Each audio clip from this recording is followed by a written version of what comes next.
તમારી લાઈફમાં એવા લોકો છે જે તમને તમારું બેટર વર્ઝન બનવા માટે પુશ કરતા હોય, તમને કંઈક નવી વસ્તુ શીખવા માટે ઇન્સ્પાયર કરતા હોય, મોટિવેટ કરતા હોય, જીમમાં જવાનું કહેતા હોય, ખોટી આદતો છોડવાનું કહેતા હોય, તમારા પર્સનલ ગ્રોથ માટે તમને ઇન્સ્પાયર કરતા હોય.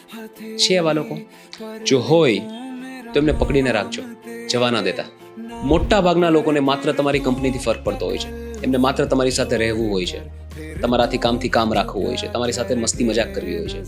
પણ બહુ ઓછા લોકો એવા હોય છે કે જેને તમારા પર્સનલ ગ્રોથમાં ખરેખર ઇન્ટરેસ્ટ હોય, જેમને ફરક પડતો હોય તમારા ગ્રોથથી, તમારા ડેવલપમેન્ટથી. અને ઘણીવાર છે ને, લોકો પોતે આગળ વધી જાય ત્યાર પછી તમારી ચિંતા નથી કરતા. પછી ભલે તમારા મિત્રો હોય, પોતે આગળ વધી ગયા પછી એમને માત્ર તમારી કંપની એન્જોય કરવી હોય છે, પણ તમે આગળ વધો એની ચિંતા ઘણા બધા લોકોને નથી હોતી.